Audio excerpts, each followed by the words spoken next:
to start the work. That is definition of ready. The next is definition of done. So when you have completed the work, you make sure, okay, this is what we agreed into it, and that has been completed. That is your definition of done. That is your definition of done. Okay, definition of ready, definition of done. They are clear to you guys. Both are important, both are critical, but they have different purpose into that. Okay, now comes the next thing, acceptance criteria. What is an acceptance criteria? Acceptance criteria is basically the checklist which customer has, and the customer checks it from it. Okay, the customer has that checklist and customer check it, is it completed or not completed. Clear to everybody, right? So definition of ready, definition of done, acceptance criteria, all our checklist, all our documents that we use to complete it. Anyone has any question, confusion, feel free to stop me in between. Then we discussed other artifact can be like product, project vision, MVP, a story map. What is a story map? How you are gonna make your minimum viable product. No, it's not based on a scope baseline, Dennis. Scope baseline is predictive. This is agile. The, when we say baseline, that is scope baseline. It's a part of the project management plan. Okay, that is predictive. Whereas definition of ready, definition of done, acceptance criteria is in agile. Okay. Hmm. These are the important documents that we need to know for agile. Now let's go to the predictive. Predictive, we know that how the normally life cycle starts: need assessment, business case, benefit management plan. Okay, these are the pre-project activity. So let's discuss what is a benefit management plan. Benefit management plan has your intangible benefit in the project. What are the intangible benefit? Right? Brand, recognition, things of those nature. Intangible thing. You cannot directly measure it, right? You just see it how the things work into that. How much people knows you, things of those nature. Intangible benefit. You make a assumption, you do make a KPI metrics for that also. That when I say I'm gonna measure it, how I'm going to measure that? I make sure that I also measure those things. Intangible benefit. When we talk about the business case is money, straightforward. ROI, return on investment. It's talk about return on investment. It talk about cost over benefit. Okay, what is the cost? What are the benefits of the project? It talks about that. Okay, very important thing, business case. You see, 99% of the time we do a project for to increase our revenue. We do a project to increase some tangible benefit, right? 99% of the time. So business case is the most critical document in your project. But I call them pre-project activity. They happen normally before the project, not in the project, basically before the project. Business case. Okay, business value is basically combination of uh, tangible and intangible. Okay, so business value consists of tangible and both intangible. If I put business value, that is business case plus benefit management plan, both combines give us the business value for the project, right? That is your business value into that, Nabil. Now, these are the two documents that should be known. They are before the initiation of the project. I call them as a pre-project activity because they are before even the project start. Okay, before even the project start, pre-project activities. Then the project start. What are the five process group of the project? What are the five process group of the project?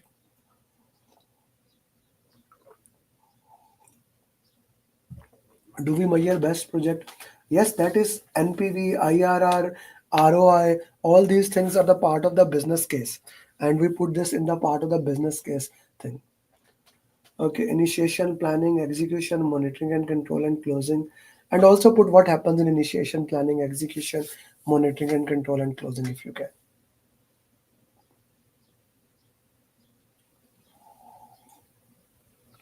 What happened there?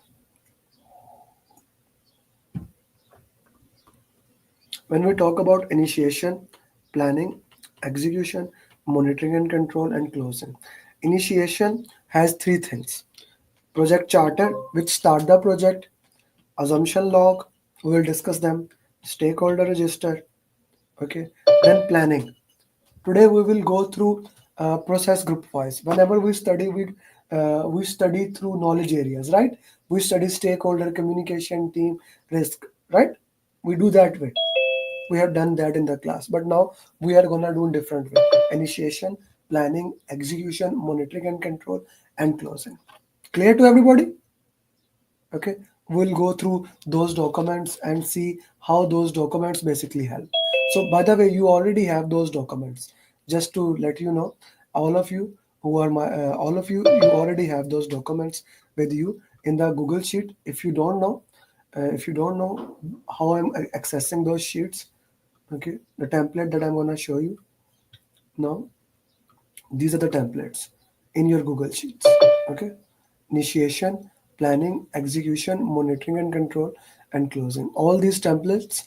One more time, whichever your batch is, if you, let's say I just opened batch 3 here, it was opened before, but I requested this. Okay. So let's say this is batch 3 or batch 4. Let me go to batch 4. Okay, you are batch 4, you have this tracker sheet. You go to video link. If you scroll in the end, in the overall area, you do see that initiation, planning, all of them. So you can download those template if you want. Otherwise, if you are unable to download, let me know. I will also see into that. Asif sir, please, if you can mute yourself, sir. Okay. Sir, Mute yourself. Mute yourself. Please mute yourself. Okay. So these are the templates that we will be going to show. Okay, what is a project charter? Can somebody tell me? Put in the chat box, please.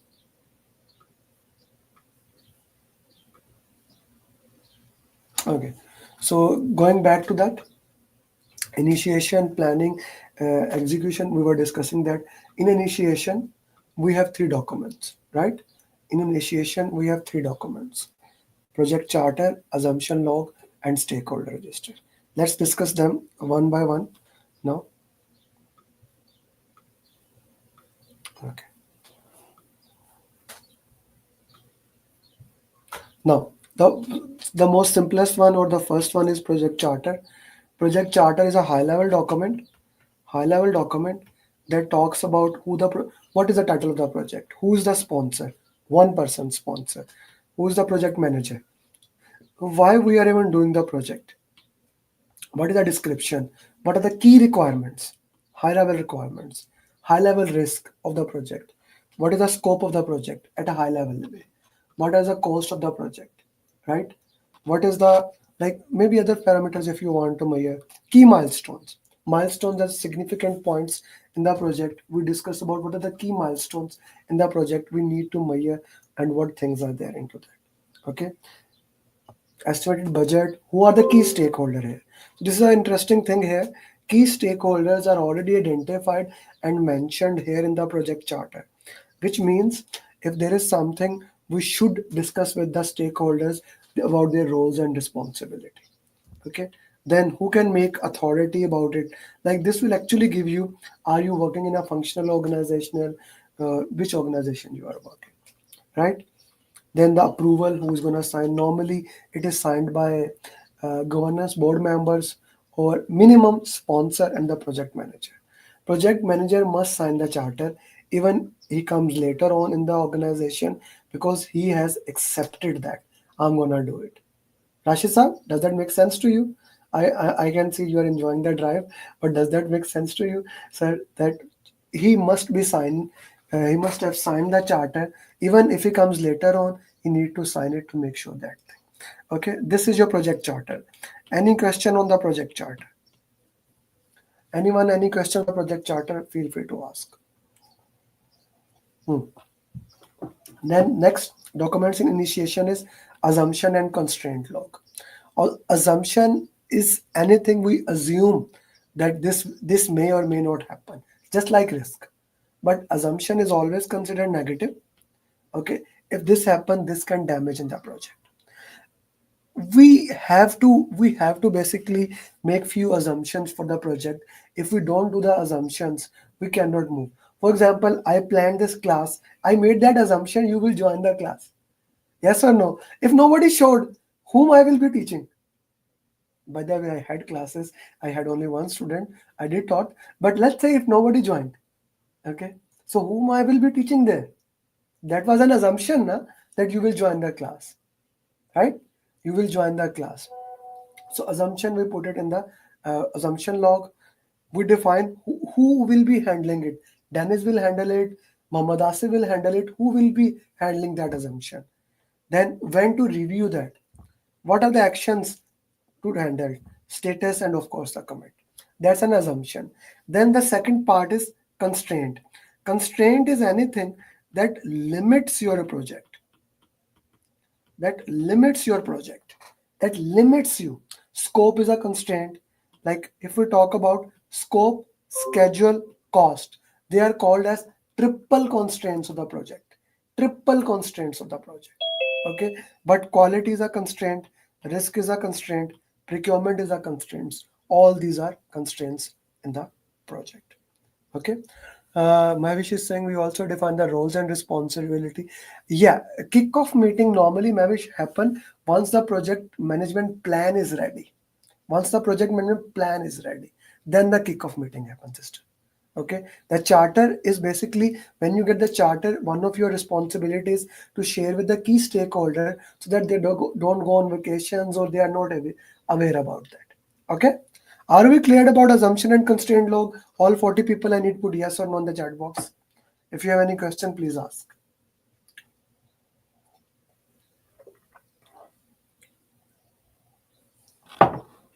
Okay, now comes the most important part of that. We identify the stakeholder, we analyze them upward, downward. Now we are going to prioritize them using power and trust matrix. Who has, guys, this get confused sometime. See which column like has power and which column has interest. Okay, don't try to memorize it. See which column has power and which column has interest. For example, power is here, high power, low power, low interest, high interest. So this becomes high power, high interest. This becomes low power, high interest, high power, low interest, low power, low interest. High power, high interested people are the most important people of your project. We manage them closely. These people we put in the watch list. Person who has high power, low interest, what do we do about them? The persons who have high power, low interest, what do we do about them? Thank you, Deva. We keep them satisfied. As if somebody is your boss, maybe your boss, he has power, but he does not has interest, but Asif is doing it. Even if you meet him one time, you need to satisfy him, right? It makes sense, na? Okay? No, don't inform him. He is not interested, women Paris. He has high power, he's not interested. Important thing. You don't keep on sharing those information. Like for example, I'll give you an example. Your CEO come to your organization and you start giving him the nitty gritty. He's not interested into that, right?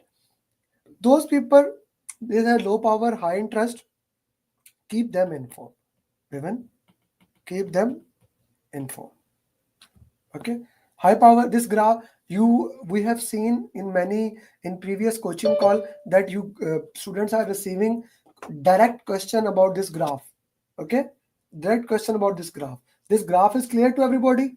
You can have power this side or interest this side. You just need to see where is high power, high interest, where is high power, low interest, things of those nature.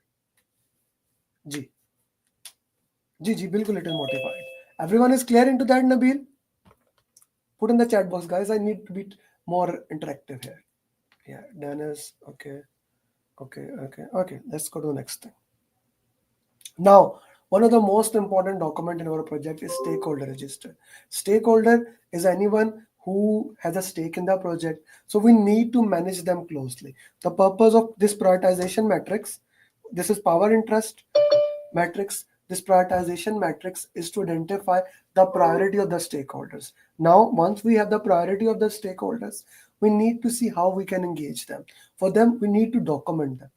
Who is the stakeholder? What's his position? Right? What is his role? Basic information. This is the basic information. But here comes the interesting thing. What does he need? Maybe expectations, his power, interest. Where do you put into that? Okay, kind of important. Stakeholder register, very critical for the project. Every project has its own stakeholder register and they must be updated throughout the project. Okay, they must be updated throughout the project. They must be looked into the project and we need to see how we can engage all the stakeholders in our projects. Okay, now comes the most comprehensive part of the PMP, planning. Good to have you, Sarvar. Planning will have, of course, all the things there. Okay, so which is the first plan we make? Which is the first plan we make? Any guesses here? Deva is saying stakeholder engagement plan. Anyone else? Stake.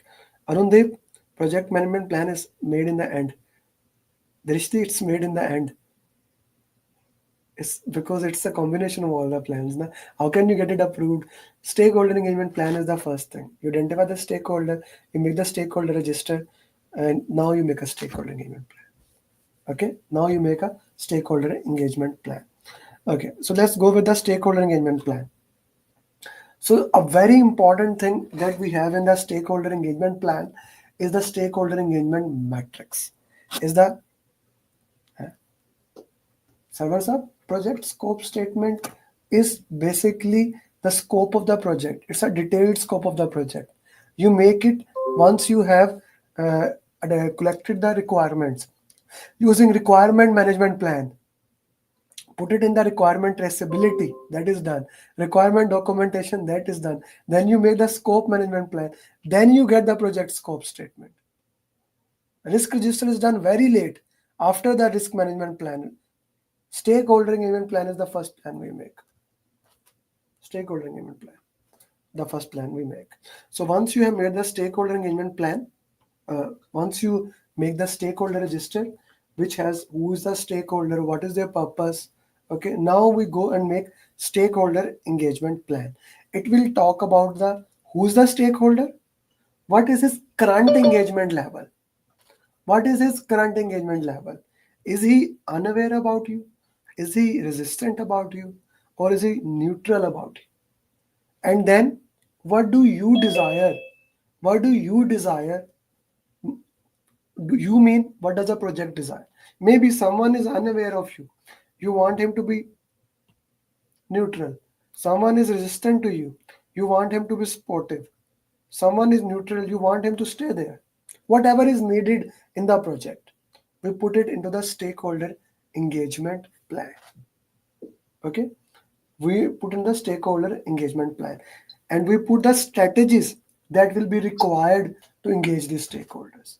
What are the strategies that you will be needing to engage these stakeholders? We'll put that into the stakeholder engagement plan. Now, if your organization does not have a communication plan, you can have a communication need, method, frequency here. Otherwise, we will put it into the communication management plan. Okay.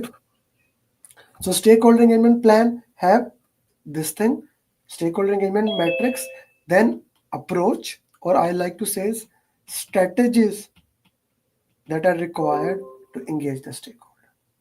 Strategies that are required to engage the stakeholders. What are the strategies you're going to use? Next come the most important plan, communication plan. I call it as a 4 hour of communication. What does 4 hours stands for? Put in the chat box, guys. What does 4 hours stands for?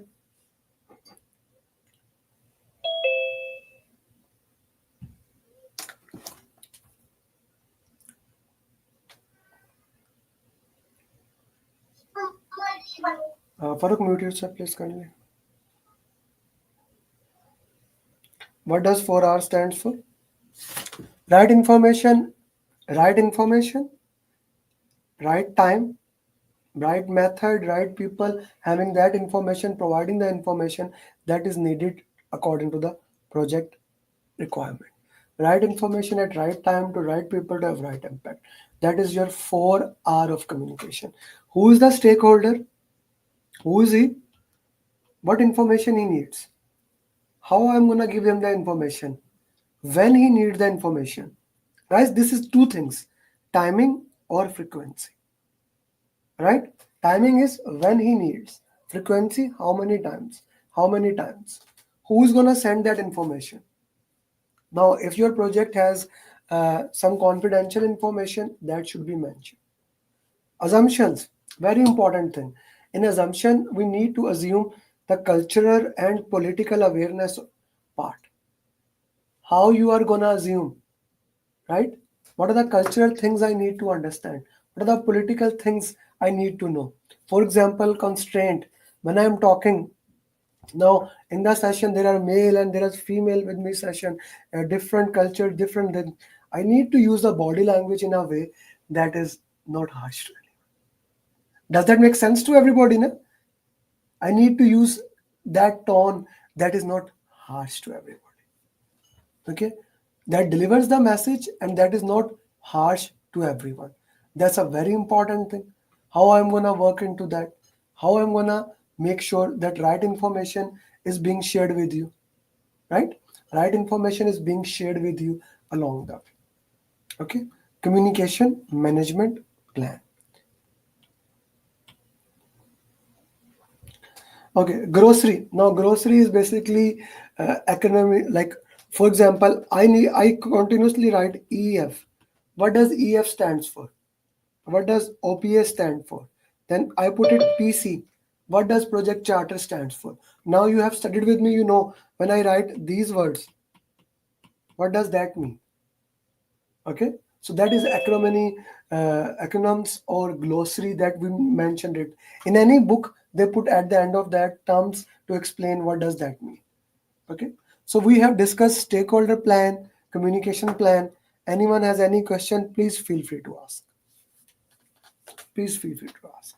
Then sometime it is called as human resource management plan. Sometime it is called as straightforward resource management plan, or some author even said it team or staff management plan. All means the same: how you are going to manage your team. The purpose of this plan is this: how you are going to acquire the team, acquire your resources, like get the resources, which resources you need, what type of skills you need, virtual resources, physical resources, what type of resources do you need in your project. Okay, how you are going to acquire them. Then once you acquire them, how you are going to develop them, like identifying the training needs requirement, right? Providing the training, doing it individual trainings versus overall training, how you are going to acquire the resources, how you are going to develop the resources, how you are going to manage the resources, those conflict management, how you are going to do that, and finally how you are going to release the resources, because that's another topic that we need to see. As our project managers, we need to see how we are going to acquire the resources, develop the resources, manage them, and finally release those resources. Clear to everybody, right? So this is, then we have RAM in it, who's responsible for something, and of course RASI. What does RAM and RASI stands for? Put in the chat box, guys. What does RAM and RASI stand for?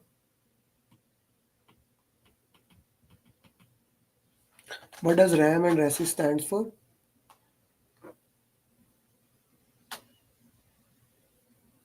The RASI stands for responsible, accountable, consult, inform. RAM stands for responsibility assignment matrix. Who is responsible, whom to account, whom to consult, whom to inform. Right? So we put that into the, then your organizational structure. What type of structures we discussed in our organization? We have matrix organization, we have functional organization, we have projectized organization. In matrix, we have weak matrix, balanced matrix, strong matrix, right? And then which type of organizational chart we have? who's boss and whom you are answering. The organizational structure can be a part of that. So RAM is updated if resources. Yes, of course, RAM is updated throughout the project. And RAM is one of the documents that we will discuss that does not need a change request. Okay. How you are gonna get the same thing, how you are gonna acquire the resources. Okay. Your resource calendar is a part of it. When the resources will be coming, when the resources will be leaving, what are the training requirement? Very important thing. Rewards and recognition. You need to understand the culture before you provide the rewards and recognition. Some safety requirements, policy compliance requirement. Who has the now this, you see authority, responsibility, qualification. What type of resources is needed? Okay, requirements. That is your resource management plan. So we discussed so far stakeholder plan, communication plan, team plan. Before that, we discussed agile. Anyone has any confusion as of now? They are clear to you? Yes, Zaki. So can you? Yeah. So I just want to ask, PM is coordinator and expediter. In which one is which one? We can PM start. is expeditor in the uh, functional, organizational, and coordinator in the weak matrix. Thank you. Okay. Uh, no, Vivan, we haven't discussed the team charter. When it will come, we'll discuss it. Okay. Let's discuss all the documents from there. Then whatever is missing, I will be explaining all them. Okay. Yeah. Okay. So RBS, resource breakdown structure. What type of resources do you have? Like when you talk about RBS, resource breakdown structures. Okay. So there are four type of resources: manpower, human, machinery, money, material. Human, which type of resources we have? Technical resources. Those technical resources, those drivers maybe, those kitchen staff. So resource breakdown structure is basically moving down with that, just like WBS moving down with putting into that. Okay. Acha ji. The next plan is risk management plan. The next plan is risk management plan. So what is a risk? Risk is an uncertain event that may or may not happen at any time. Okay, we identify it, but in the risk management plan, very important, there are no risk in it. It does not have risk in it. It defines, what does it has? It defines the methodology, how you are going to identify the risk, who has roles and responsibility, how you are going to categorize the risk. Are there political risk, economical risk, social risk, technical risk? How you are going to categorize the risk? It will have that thing. Okay, it will have how you are going to fund the risk, like what, how you're going to give those contingency and management reserves, how contingencies will be handled when you are going to review the risk management plan, risk report, like when you are going to do audit. Very important. Risk, stakeholder risk appetite, risk tolerance, those things will be there. How you are going to track and audit the process. Then definition of this.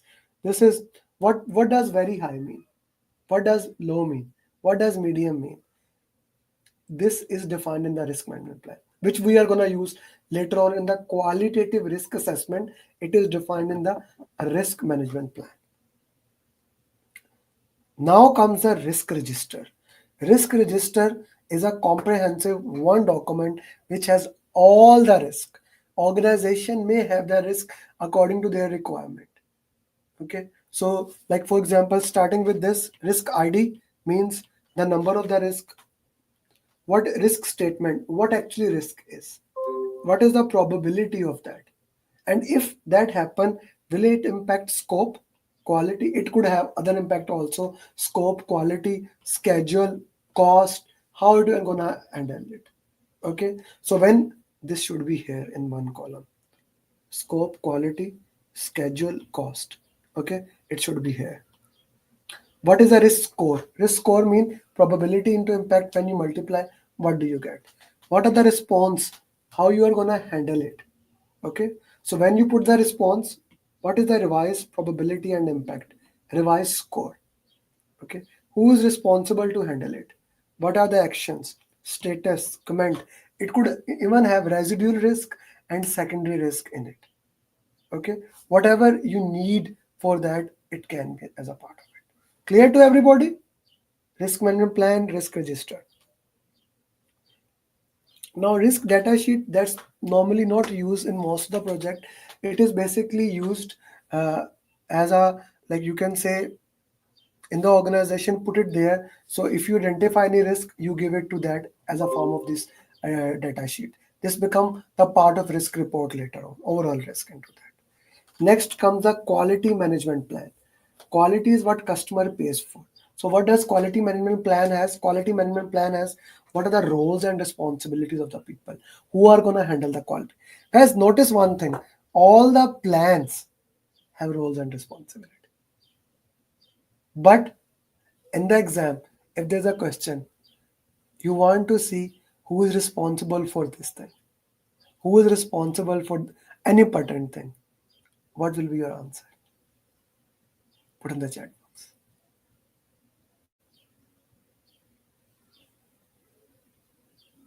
No, Hamad, no. PM will look RASI or RAM. That's the purpose of there. Sam, RASI or RAM. That's why we specifically like take all the information from all these plan Mohsin Saab and put it into that. That if something bad happened, this is a document that we use, RASI metrics, so that we don't have to go to plans every single time to look into that. No, server. Server, I guess you need the entire PMP training one more time. The answers which you are saying, it shows that you have forget 90% of the things, man. Right? You need to review the things. This needs improvement. So that's why I asked you guys to put in the chat box. I can read it. Which quality approach we are gonna do? Are we gonna use plan, do, check, act, or are we gonna use Six Sigma approach, which is supplier, input, process, output, customer? Which approach we are gonna use?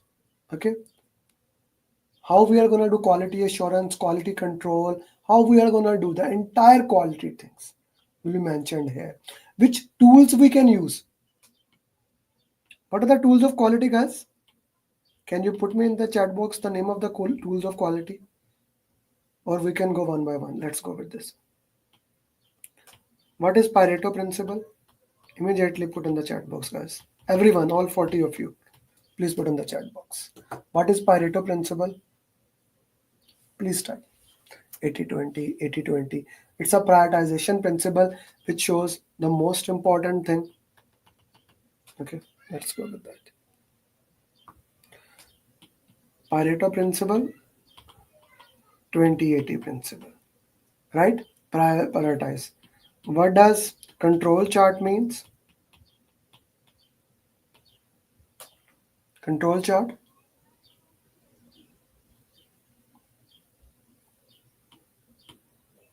What's a control chart? Control chart have upper limit, control limit. This is used to control process.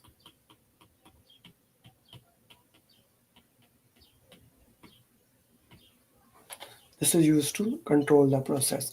Identify anything goes out of the normal. Identify the problem into that. What is a scatter diagram?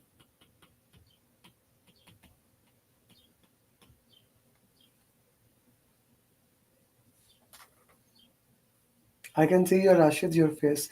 You are thinking, what was a scatter diagram word?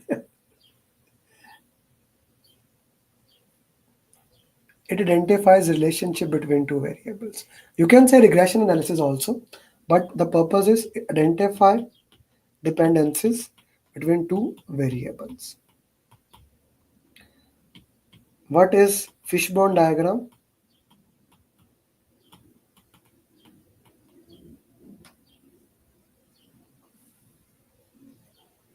Identify the root cause analysis. Why? Uh, we use it into that. What is flowchart? It shows the sequence of the process. Step 1, step 2, step 3. What is sampling?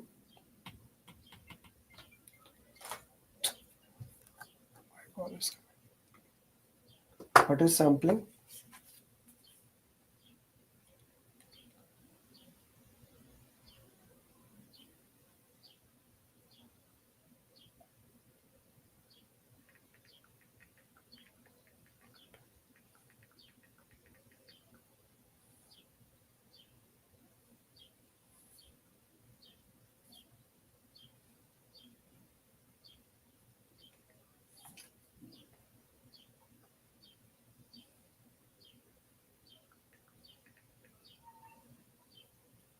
Sampling, we identify the sample into that. What is inspection?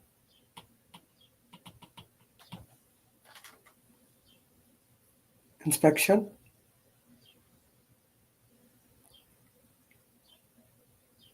we go and check something. What is audit? Audit, this is checking the deliverables. Audit is checking the effectiveness of a process. Is our process effective or not? Okay.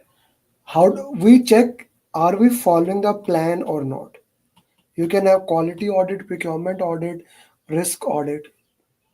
Okay. And what else is left? Any tool that I missed? Sampling. Any tool? Did I miss any tool? Checklist. Yes, thank you, sir. What is checklist? It shows sequence. Then check sheets. Check sheets shows things are present there or not, how many defects. Histogram, and defects is not a tool here. Sequence of it. Thank you, Farooq. Trend chart, that shows trend of the process. Let's go one more time with, I guess, 12 tools. Any other tools we missed here? Any other tool that we missed? No? Okay. So one more time, we'll go through these 12 tools. Yes, 10 should I put it there? Okay, 12 tools. One more time. The purpose why I'm going through it, how many of you get challenged in the quality tool? You get the challenge, huh? Right? I'm getting challenged here. I'm thinking which tool is there. So for sure, you get challenged. So these 12 tools, okay, let's go one more time with one word so that we can immediately remember what does that mean. Make sense to everybody? Right? Let's go one more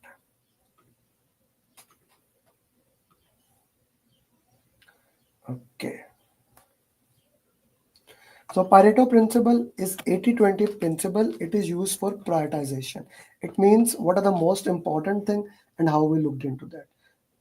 Simple Pareto principle is 80-20 principle, vital few, trivial many. What are the most important thing and what are the not important thing that much. Control chart, it shows that process is within the control limit or it is out of the control limit. We look into that through the control chart. Are we within the process or we are not in the process? Okay. Scatter diagram, also known as co-relationship diagram, it identifies the relationship between two variables, x and y. If I increase x, will y will increase, decrease, or will have no impact. Then flow chart shows the sequence of process, step 1, step 2, step 3, step 4, step 5, things like that. Then fishbone diagram, also known as root cause analysis, YY diagram, is used to identify the real problem in it. Sampling, when we want to collect from the large data, we use sampling. We missed here data and survey sheet. Surveys are used to collect data from large people. When we want to collect data from large people, we use surveys. Okay, we did not write it there. Inspection, when I go and check any deliverable physical, that does that meet the requirement or not, we use inspection. Audit is to checking that are we following the plan or not. Effectiveness of the process, we do audit in quality, risk, and procurement. Checklist shows the sequence of step, this is there, this is not there. Check sheets, we identify the mistakes 1 2 3 and put it there. Histogram, frequency distribution. Trend chart, as we move forward along the time, we see what are the trends of those things. Okay, what are the trend of those things. Rule of 7 is the part of Rashid. It's the part of control chart. If consistently you are on the one side of the mean, this means there is no variation. There should be variation in your control chart. We need to look into that.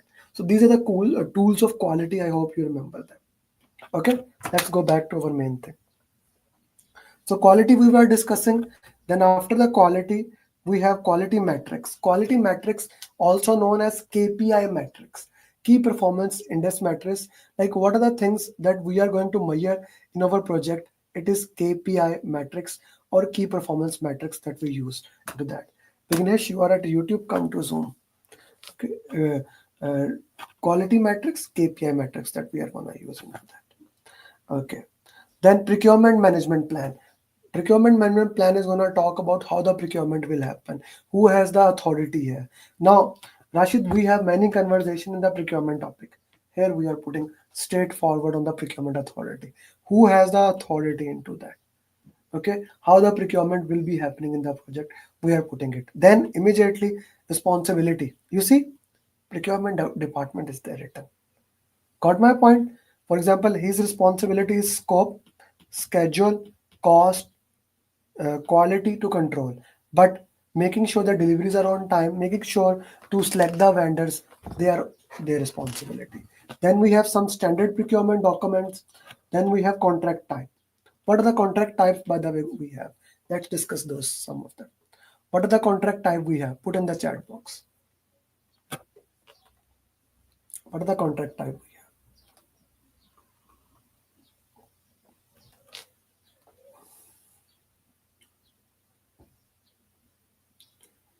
So contract types are classified depending upon whether your scope is fixed or your scope is variable. So let's say your scope is fixed. We are gonna go with I am 100% sure this is my scope. I'm gonna go with the firm fixed price contract where scope is fixed, quality is fixed, everything is fixed there. I know that's something. Okay, but in the same, if the scope is fixed, I want to give somebody incentive, I'm going to use fixed price incentive fee contract. Here I'm going to give incentive to somebody to complete it earlier. And if you feel that because of inflation it can impact you or the other person, we are going to use fixed price economic price adjustment contract. This has like petrol price, gold price, oil price inside it. Okay, so firm fixed price incentive fee, and economic price adjustment when your scope is 100% clear. If you are not clear about your scope, or the scope can be variable, then we have time and material. Time and material is used like, it's just like Uber, you can use it whatever you want. Okay, whatever you want. Okay, I want this much, but I may not be sure how much I want to have it. Time and material. Time and material is one of the most risky contract if you don't manage it effectively. For example, let's say you get an Uber and there's a traffic blockage and you stay in Uber, that bill can go very high. Okay, we also have, when the scope is not clear, cost reimbursement contract. Cost reimbursement is fixed price incentive fee, award fee. So what do? You pay the person, you reimburse him for the things he have done, plus you pay his fixed fee. Okay, for example, I take my car to a mechanic and oil he changed my oil. That's the most simplest thing, everybody does it, right? Put in the chat box, you do that.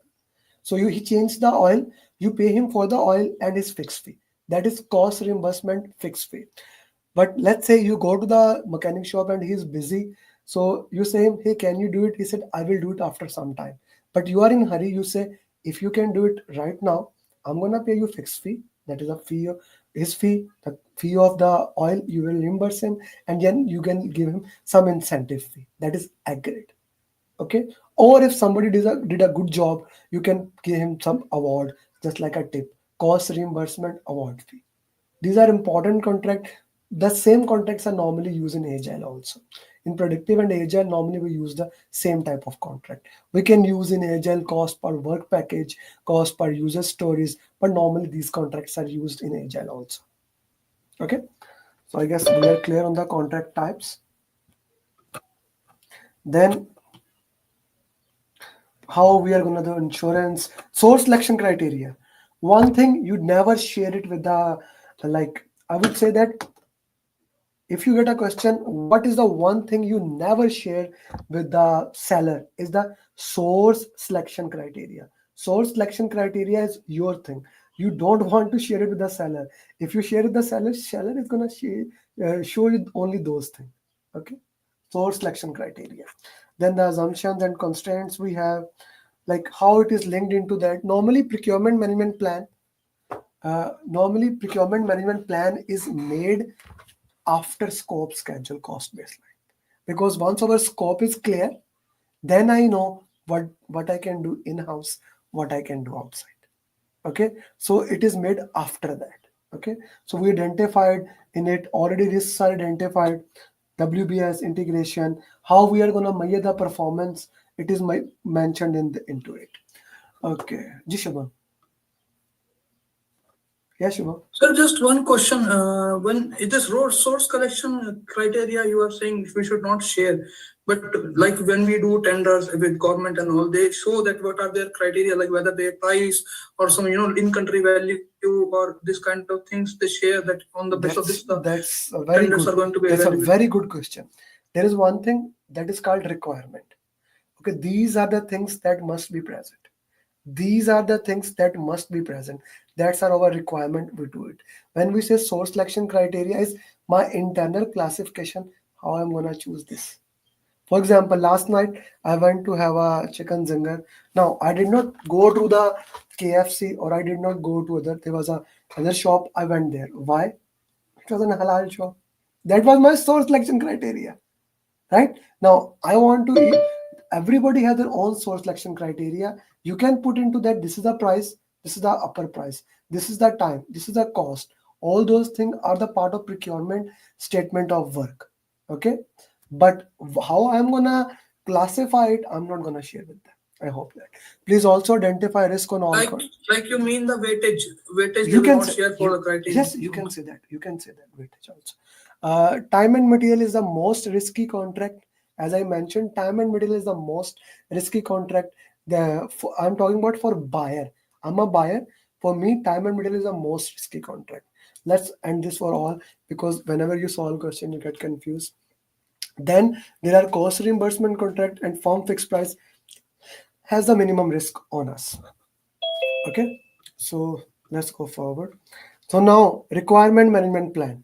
Requirement management plans talks about how the requirements for the entire projects will be made, how you are gonna collect all the user stories, or you're gonna collect all the requirements, collect, analyze, categorize, document it, prioritize it, like every single thing.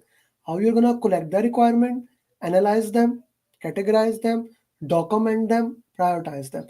Everything about the requirement will be mentioned in the requirement management plan. Okay, once you use the requirement management plan to collect the requirement, then using requirement traceability matrix, which will have all the requirement, like what is the requirement, what is the priority of the requirement, category of the requirement, who gave the requirement, what is the objective of the requirement, WBS of the requirement, metrics of the requirement, validation, every single thing that we need to know about the requirement, we'll put it there. Am I clear to everybody? That is requirement traceability matrix. Then in the requirement documentation, we will put one thing, like what it could be. Either we are putting the category of the requirement, right? What is the requirement? Who's the stakeholder? Category of the requirement, priority of the requirement, acceptance criteria, validation method. Acha, let's say you get a question in the exam. You get a question in the exam, and the question is this. The question is how I'm gonna look into the acceptance criteria. How I'm gonna know how do I validate my requirement. The option is requirement management plan, requirement documentation, requirement traceability matrix, and scope baseline. What would you answer? Let me rephrase the question. The client is not accepting the deliverable. How would you know that does it meets the requirement or not? Requirement management plan, requirement documentation, requirement traceability matrix, scope baseline.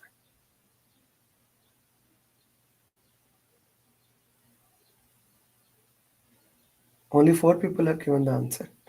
What about 42?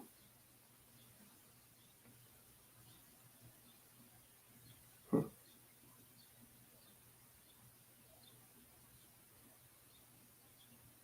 Guys, what is scope baseline?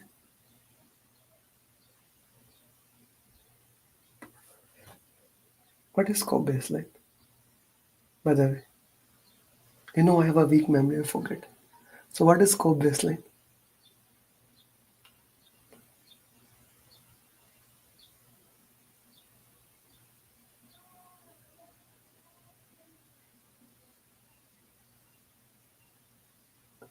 Agreed scope with the client. So client is saying he does not care about your requirement traceability metrics or requirement documentation.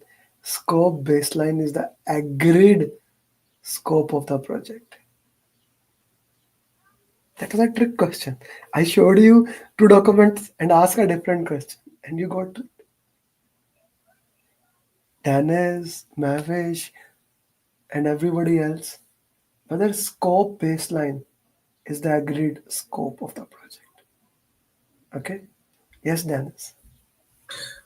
But is it not the case that then what you showed in the documentation on the, I think it was the last two columns where you have the validation that is matching with the scope baseline, so you have like not doing something else, right? What is scope baseline? As you said, that's the agreed scope with the customer. But when you do your wait. your Let's go step by step. That is agreed. Okay. Scope baseline, we agree on that. Okay. Did we agree on requirement traceability metrics with the client? No, it's an internal step by step. Yeah. Step by step. Okay. So the client didn't agree to the requirement traceability metrics, right? That's our internal document. So which thing is more important to client? Which he agreed or which we have internally? Absolutely what he agreed. That's right. That's what it is. Okay, can I add something? Yes, I'm here. I'm here. No, just because I was at the beginning, I had that with the scope baseline. What I said, you remember? You said no, it's not the scope baseline. You said in agile. You said in agile. We were discussing in agile. At that time, you said scope baseline. I said no. That isn't predictive. Okay. In my mind, it was like when I have the scope baseline with the agreed with the customer. When I have the definition of done on my side, so I use like the stuff what I have like to validate that internally, and this is matching with the scope baseline because that's what the customer is saying. So the checklist I have, so everything is fine, should be matching with the scope baseline. This was in my mind, like when I you are right in analogy. You are right in analogy. When it comes to analogy, you are right. You are 100% right. But that's for agile or predictive. Okay. You can say that here into acceptance. Scope baseline is your acceptance criteria. How scope is different from scope in the project charter. Project charter has a high level scope, Saham. It's a high level scope. I want to make a house of 5,000 square foot with a swimming pool. Then scope baseline will have a detailed scope. How many square feet will be the swimming pool? What will be the colors of the lights you are going to use? How the water, like each and every single thing in detail will be in the scope baseline. Okay, let's go into that. Requirement documentation. Then we discuss requirement traceability metrics. Okay, another thing. This will be for product. Requirement traceability metrics, requirement documentation, plus requirement management plan. We know that if we talk about the entire project, need assessment, business case, benefit management plan, initiation, planning, execution, closing, and operation. Okay, operation. This is an entire product life cycle. This is a project life cycle. Like product is project plus operation. So requirement management plan or requirement traceability will also have operational requirements that later on will be used. Okay, but then we filter it out using the scope management plan, where we are going to discuss about that's how we are going to discuss scope, how we are going to make WBS structure, WBS dictionary, how we are going to do that. Okay, how the scope will be defined, how the deliverable will be defined, how we are going to set the acceptance criteria. You see, what is included in the project, how we are going to define, what are the project constraints, how we are going to define what are how.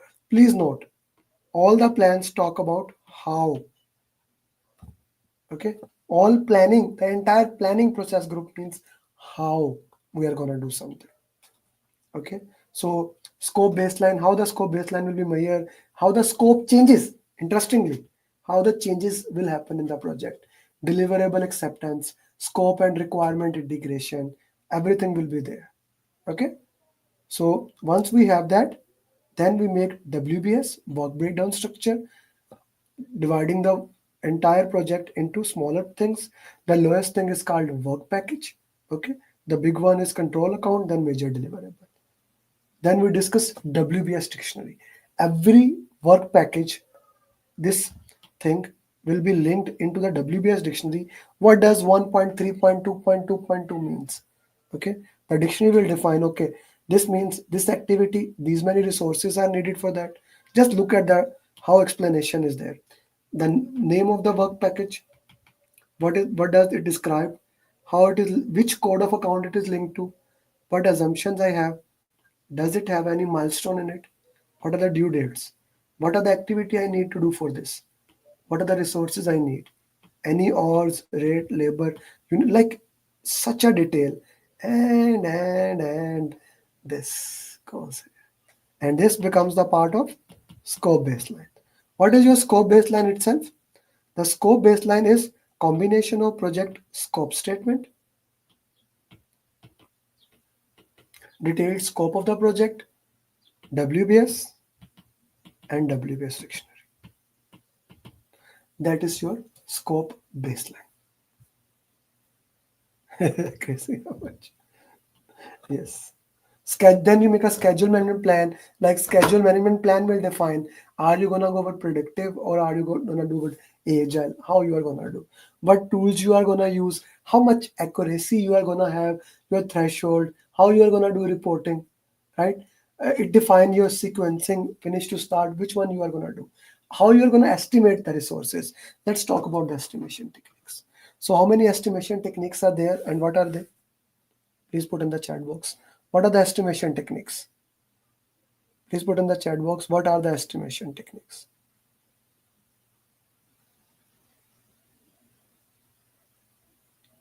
G, what are the estimation techniques?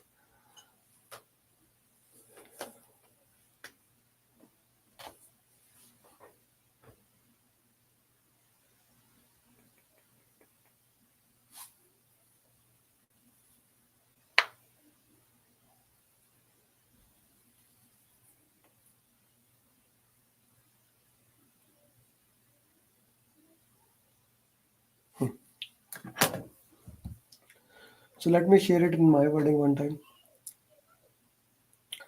So there are estimation technique, analogous estimation, that is 100% based on the past history. If you have done something in the past, let's say you completed a house in 6 months. Now again you want to make the same house, the same dimension. Everything is 100% based on the past. That is analogous estimation. Same as it was based in the past. Next is parametric estimation. Parametric is, it is again based in the past, but what do we have? We have a statistical relationship in between. If let's say it took me 1 hour to reach my office daily and it is 100 kilometers, today I have to go 200 kilometers or 50 kilometers. So I will identify the statistical relationship in between and use that. Both analogous and parametric are basically based on the past relationship, but we identify statistical relationship in parametric. Then we have bottom-up estimation. You move from bottom to up, up, up, up. The most accurate estimation is there. It's a bottom-up estimation.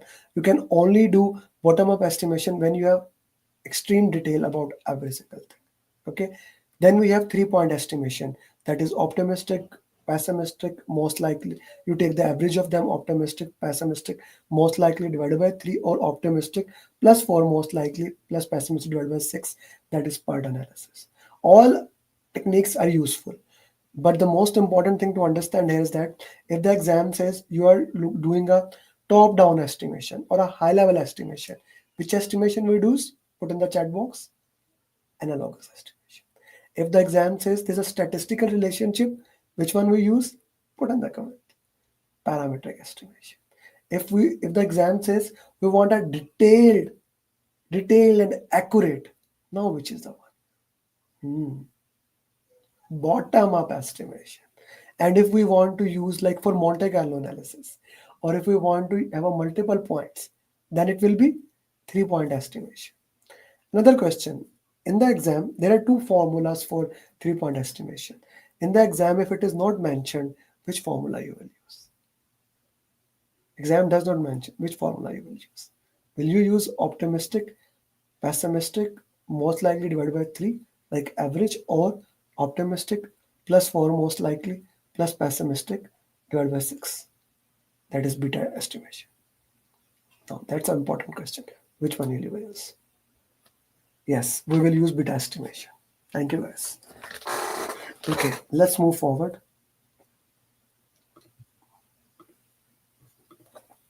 So we have activity identification, how we estimate that, their duration. This is activity list of activities, what the description is, what is that thing, okay? Then activity attributes, just like WBS, it will have each and every single details. It will have, okay, just look at this. What is the activity ID? What is the predecessor? Which thing come before it? How it has a relationship between the predecessor? What is the successor? What comes after it? What are the leads and lag between them? Relationship between them? What are the skills required? Effort required? Where we are gonna do constraint assumption, like such a detailed level activities into that. Then milestone list. What's a milestone? Milestone is a significant point in the project. Now this list is sometimes the most important list in the uh, project, because the payment is linked to them. If you do this, you that. What do we call other 3-point calculation? So this is this one. If you are talking about Shubham, this one is triangular distribution. Optimistic, pessimistic, most likely. This is triangular distribution. This one is called as beta distribution, or PERT, program evaluation and review technique. Okay, whatever you are asking. So now we will estimate the duration, but as we discussed it. Okay, activity, you see, activity duration estimates. We will do into that, how we are going to estimate it. Activity resource requirement, how you are going to estimate the resource requirement for that project. What are the requirements for that resource? Like, I want to do this activity, what resources I will be needing for that. Then network diagram, right? Project schedule network diagram. So does logic exist in project schedule? This is the logic. No? This is the logic. If you look into that activity attributes, this is the logic here. Path, predecessor, successor, this is the logic. And then with the logic of that, we are making this network diagram. Okay. Then you get a project schedule. Project schedule is like you make on Microsoft project, what the schedule of the project will be, Gantt chart, something like that. You get a project schedule. Then we go to the cost management plan. So cost management plan, we'll talk about the same thing which we discuss in predictive. We're going to talk about in the cost reporting formats, how we are going to do what estimation tool, how we are going to develop the project. Then we are also going to mention our cost baseline, scope baseline, schedule baseline, cost baseline. What do we call this analysis? What do we call this analysis? S curve, okay, that is a curve. Earned value analysis. Earned value analysis. SPI, CPI. Okay, so let's discuss in this thing a little bit. Tell me what is SPI, what is CPI, and what it shows.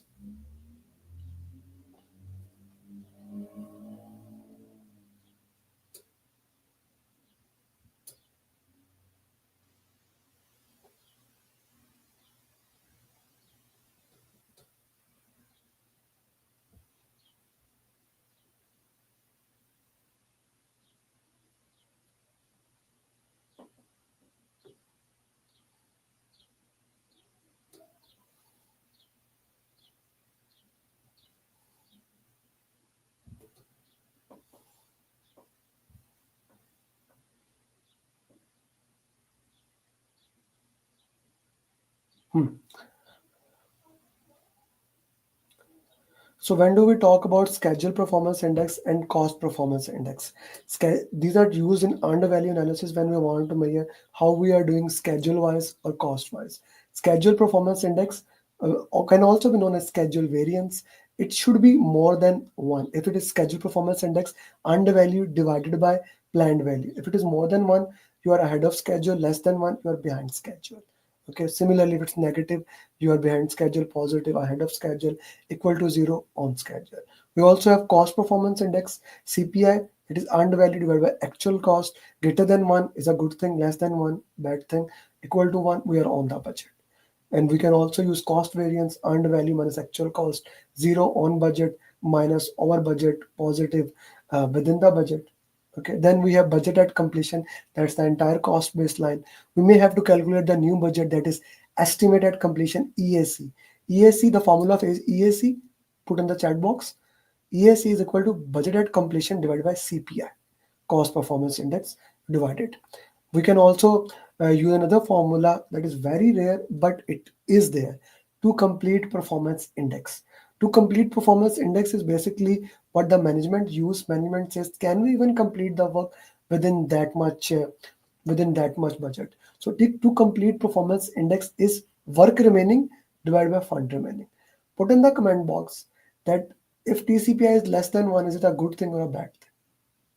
Is it a good thing or a bad thing? TCPI less than 1. And TCPI is work remaining divided by cost remaining. Less than 1 mean you have more money, less work. It's a good thing. It's opposite of CPI. I like what you said, Arun. Okay.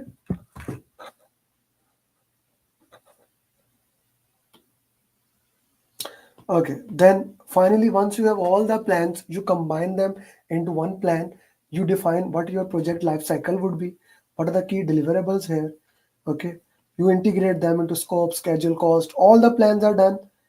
You customize them. Now you get the project management plan. Okay, you combine them. What tools and technique, schedule variance, how we are gonna review it. That's your entire planning. Are we clear about it? The entire planning. Anyone has any confusion? Anything? Just to give you the heads up, if anyone is saying that, sir, we will get the documents, you already have them. It's are in your files. Okay. At the end of the session, I will again show you how you can access them. Okay. Now we'll go to the execution part. Execution planning has the most documents. Planning has the most document. It makes sense. The entire thing is there. The planning has the most plans and documents.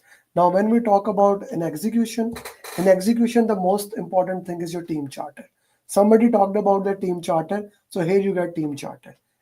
You make it in the execution when the team comes in the forming stage. What are the values and principle team is going to follow? Guidelines of the meetings, communication guidelines, how we are going to make a decision, how we are going to handle the conflict management, and then team sign it. Okay, this is a sample of the team charter. Sometimes ground rule becomes a part of it, or you can have a separate document, but it is the part of it. Okay, then how you are going to status report template you have, how we are going to look into that, what we have done, what we haven't done, looked into that way. Team performance assessment, like this is a document where we look into that, how are we measuring on the task or not. RESI and RAM are part of resource management? No, RESI and RAM are a separate documents. They are separate documents, but they are not the part of resource management plan or requirement management plan. They are separate documents. Okay, team performance assessment. Then quality audit. When you want, this is kind of a quality report. What is a preventive? What is a corrective action? What's a defect repair? Can you put in the chat box what is the difference between them? Preventive, corrective action, and defect repair. I'll give you 10 seconds. What is preventive, corrective, and defect?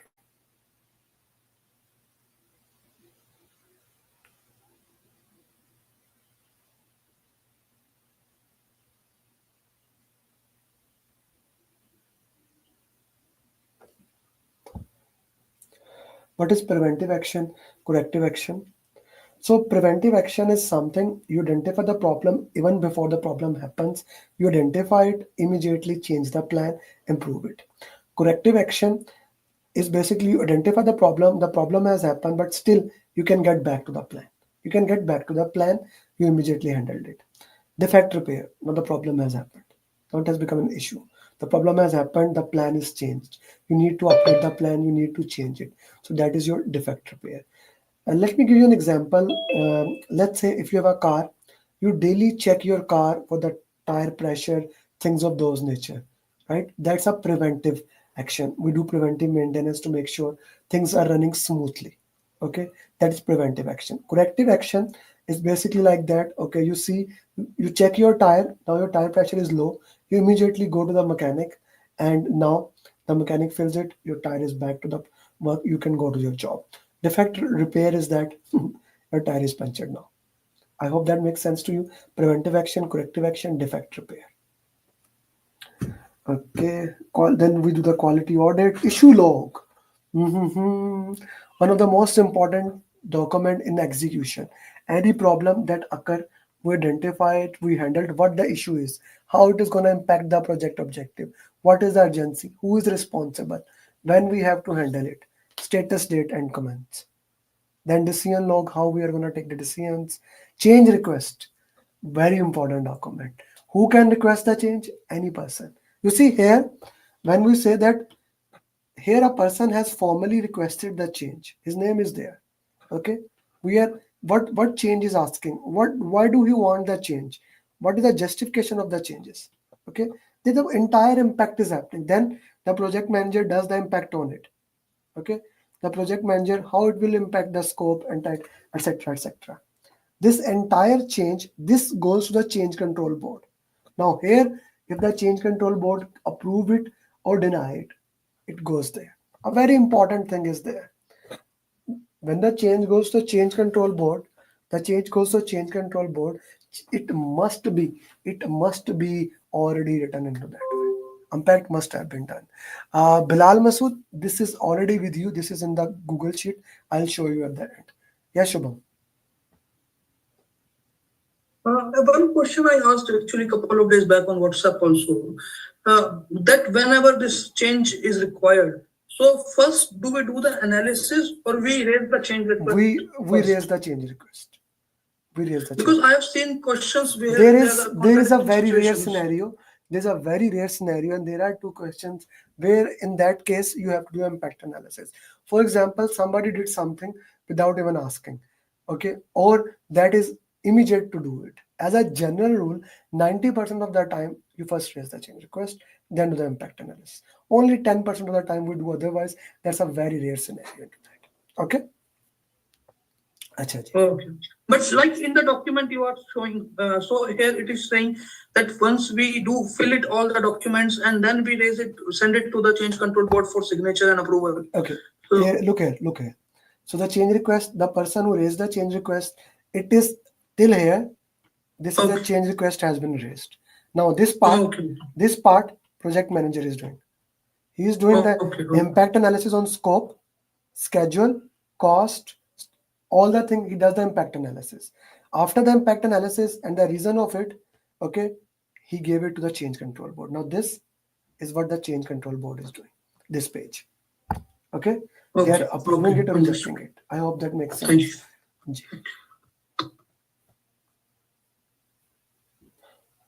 No, you have the template, Nitraj. Everybody from batch 8 till now have their template. I'll show you.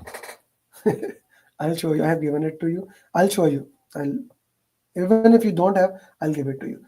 This was execution. Okay. So Natranj and everybody. So let's open the batch 2 sheet. Okay. This is Natranj, your batch 2 sheet. Okay. Natranj, unmute yourself. Yes, sir. Yes, sir. You have this sheet, batch 2. I will check it, sir. No, you have that. Question answers, videos, slides. And here you go forward here. Initiation template, planning template, execution, monitoring, and closing. I'm taking all these templates from here. Okay? Okay, thank you. Thank you. Ji. Somebody raised their hand. Rashid sir? Ji sir. Sir, I need to just want you to, can you elaborate the change mechanism in agile projects? Yes, sure. So in agile, all changes, whoever raised the change, right? All the changes goes directly to product owner. Okay, product owner take that change and he put it into the product backlog. All the changes are put into directly product backlog. Okay, then depending upon that, depending on that, it will be prioritized by high value, high risk. Okay, if we consider it's highly valuable, high risk, we will handle it accordingly. ठीक है Rashid sir?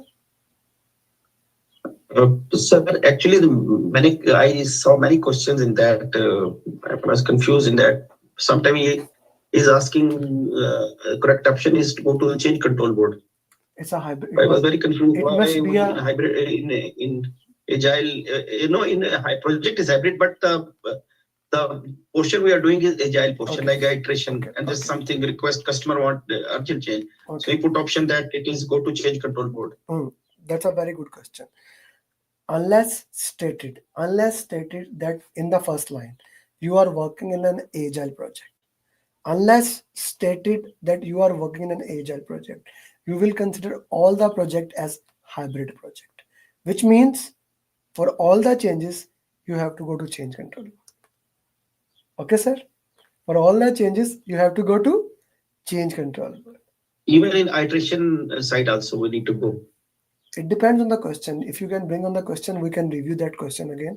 If you have, Means he say you are doing a project and customer want it be changed on sixth iteration and your customer want these changes, and I say I choose other like go to the product and reprioritize like these options.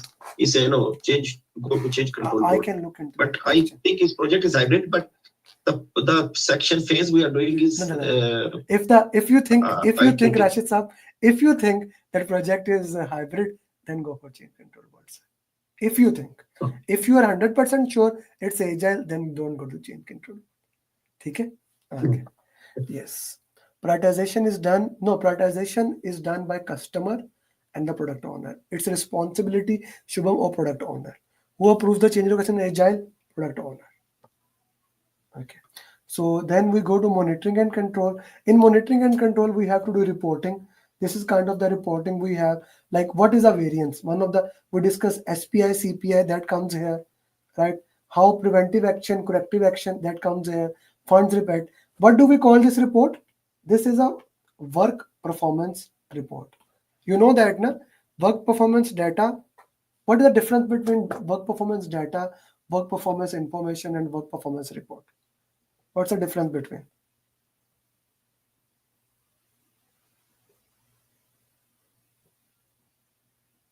What's the difference between work performance data, work performance information, and work performance report?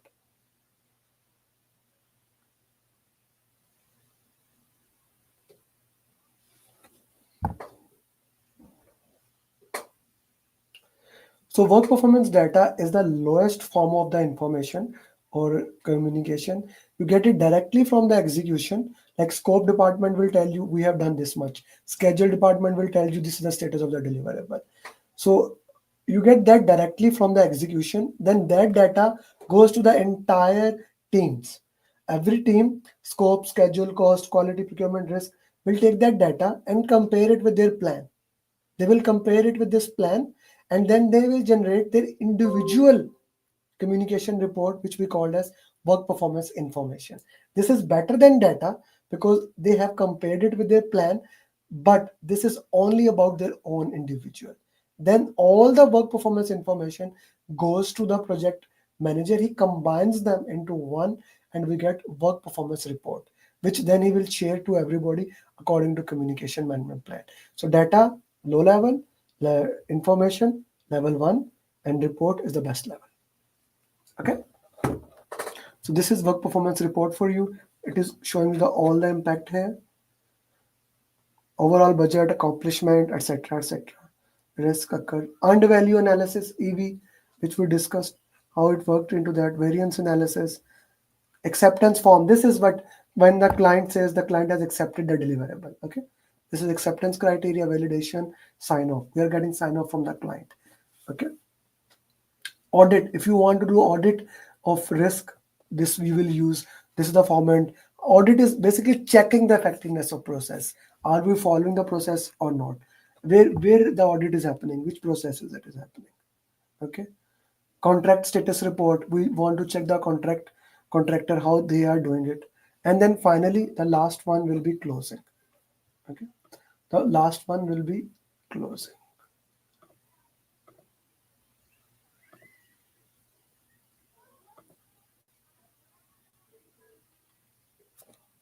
Okay.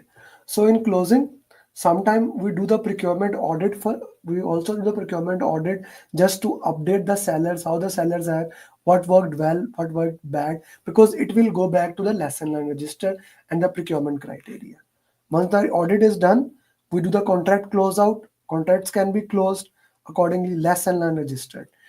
It can be as detailed as you can make, as detailed about every single topic, risk, quality, schedule, then the project closeout, how the project is closed out, and the report is shared to everyone. Okay.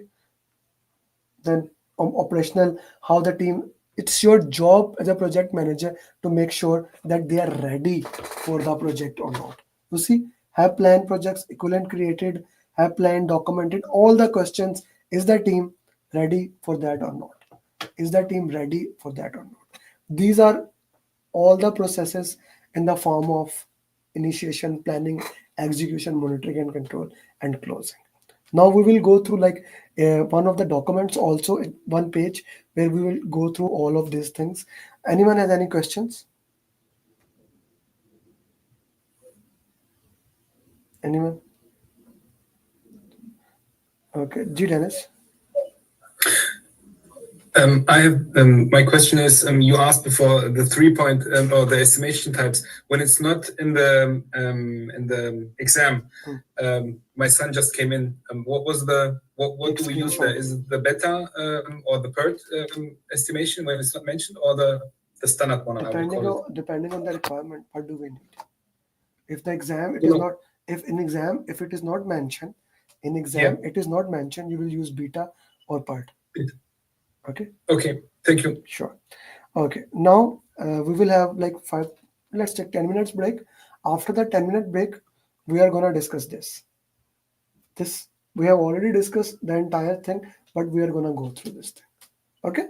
One more time so that you know when the things come, right, and how the things are. Okay. If answer would only, why we use the mention one. If the answer analogous will be used when it is when you need a high level data, you are not sure, you don't have any idea what to use, we'll use analogous. When you are using statistical relationship parametric, when you have detailed information bottom up, then 3 point, then 3 point will be used. Clear? So let's have a 10-minute break. 10 minutes is okay, or 5 minutes you want? Of course, you say 10 minutes. Let's have a 10-minute break and we come back Recording stopped. after 10 minutes.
Just for everyone's information, Amit, my internet is having some problem.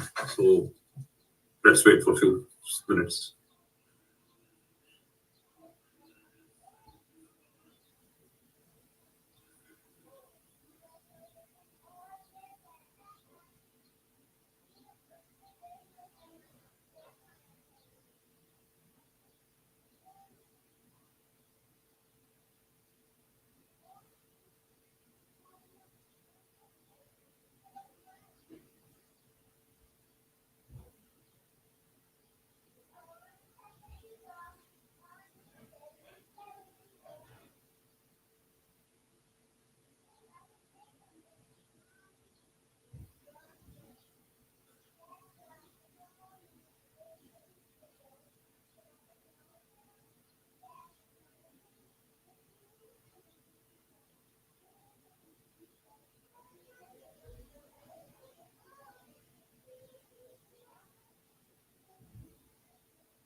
Sorry, guys.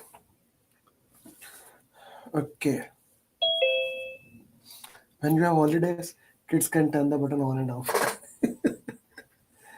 Okay, so okay.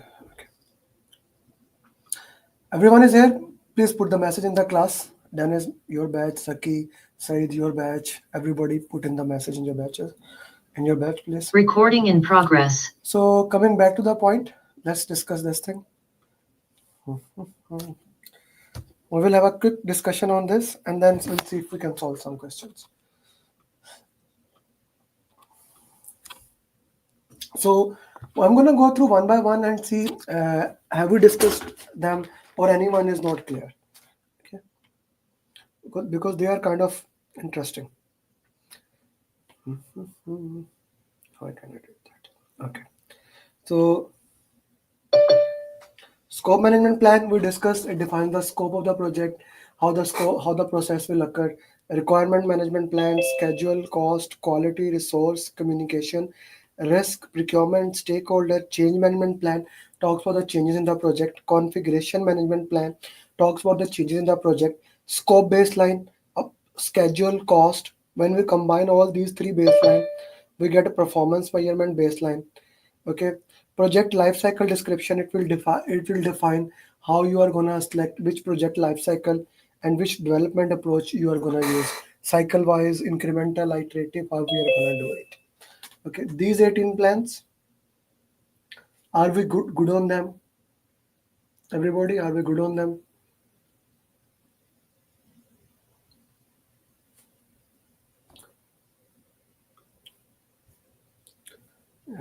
Yes, Shubham. What was the specific difference between this scope management plan and the scope baseline? Scope management plan defines how the scope process will happen, how you are going to make the scope baseline, how you are going to track the changes in the scope baseline. Scope baseline talks about the scope. Okay. Similarly, schedule baseline is the what are the schedule of the project. Baseline is the schedule. Schedule management plan will talk about the cost of that. Okay. So basically, we use the scope management plan to prepare scope baseline and schedule management plan to prepare the schedule. You can Like say that. that. You can say that. Okay. Okay. Okay. Any changes in the project will be handled aside by change management plan. But if there are changes in the product, the changes in the product will be handled by the configuration management plan. Okay, configuration management plan. So we discussed activity attributes. We discussed activity list, assumption log. We discussed today basis of estimate, why we are estimating it, what is the reason behind it, are we getting expert judgment, focus group, change log, cost estimates like analogous parameter, how you are going to estimate it, cost forecast, we do the trend analysis used to forecast how we are going to use. Similarly, duration estimate, issue log, lesson learned register, milestone list, resource assignment, whom you have given which assignment, project calendar, how you are going to do communication, schedule, your project schedule network diagram, project scope statement, project team assignments, quality control measurement. When you get quality results, you get a document there that are quality control measurement, quality control, quality metrics, quality reports, requirement documentation, requirement traceability metrics, resource breakdown structure, resource calendar, resource requirements, risk register, risk report, schedule data. Like when you make a schedule, you get a data. The like work performance data in the terms of schedule is called schedule data. The forecast, stakeholder register, team charter. Team charter ground rules can also be test and evaluation document. How you are going to test them into it. These are the 33 documents that we use. Anything that is not clear in these documents, in these 33 documents?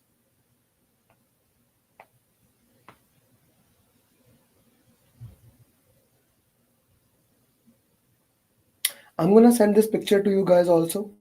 This picture is important just to review it. Knowing it can help us.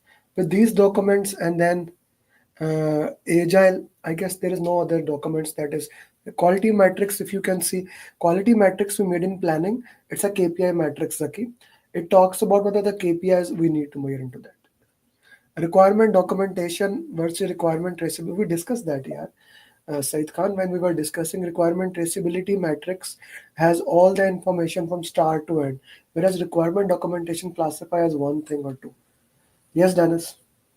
I have one question, like not regarding this. Everything clear? I mix. It seems there is a misunderstanding from me. Agile versus predictive. So is it possible, like all the things you described, like to put it in a nutshell in 2-3 minutes, like Agile, like for example, you said change control board is not used in Agile. There, it's differently. Is it like you can put it in a nutshell 2-3 minutes? This is the only thing. Agile versus like what is not used in all the things you just said. Okay. If that is possible. The thing is that when it goes back to the most basic thing, when to use Agile, when to use predictive. Okay, when to use Agile, when to use predictive. If we are not clear, we will straightforward use hybrid project. Okay, that is the first thing. So when to use Agile, when the question says it is an Agile project. When the question says it's a predictive project, we use predictive. Otherwise, every single question is hybrid questions, which mean you need change control board for change request. Okay, which means you will use change control board for change request. As simple as I can put into that. You will use change control board for change request. Secondly, a small difference where you are actually getting confused is definition of done, acceptance criteria, requirement traceability metrics, and scope baseline. This is the language of predictive. This is the language of agile. Okay, your acceptance criteria is your scope baseline. Okay, now that was your confusion, right, Dennis? That was the pain point into that. I couldn't bring it together. I was like, yeah, okay. Now it's clear. Okay, now one of the most important thing is to look into the question, what the questions are saying, and looked into that way. Now, before we move forward, let's see. I wanted also to see your status, guys. So batch 4, I wanted to see your status also. Everybody, I am gonna request every single person that my team even said it to me. I was looking into that. Your tracker sheets are not updated. Shubham, I will come to you. Just give me 1 minute. Please update your tracker sheets. Many of the people have not updated their tracker sheet. So let's go with the Dennis. Dennis, is it updated from your side? Yes, it is updated. I am doing like I invested to a lot of complete- time in. You need to complete Pardon? the entire. You need to complete the Yes, entire yes. process. Absolutely, but I put a lot of time in it. I'm on track. No worries. Not on track, but yeah. Okay, Ramdin, Santosh. Shubham, you only did one topic? Is it updated for you? Sir, just a mind map is remaining for stakeholders. I have completed Shubham, what are you doing here? It's been more than 1 month here. Like, This is very just bad. our schedule this is- was this is completely very- backed up right now. Whatever do it is, fix your. I will catch up within this week. I will cover up all the most of the topics. This is very important for everybody. Fix the schedule. 1 or 2 or whatever you can. That's your thing. If you say I can give 2 hours, fix it. Okay, Shubham, please fix it. Farooq, Osama, everybody, fix your schedule. Okay. Okay, fix your schedule. That's very important. That's very critical to everyone. Now comes the second thing. Recording stopped. Do you want to solve question answer or do you want to call it a day? Because I promised this session, which we just completed it, but we are here just for 2 hours. So what I'm gonna do, I'm gonna send all of you to one breakout room. I need unanimity for that. We will solve question answer for next 2 hours. Okay, unanimity. Yes, Subham. Just I wanted to ask one question before this. So in this, if the project is iterative or incremental, then also we go through the change control board. It is the same process we follow in hybrid or predictive. Iterative or incremental is agile. Whenever we use the word iterative or incremental, this means agile. Okay? Go to the breakout room, guys, and you have 2 minutes. You want to solve question answer or you want to call it a day?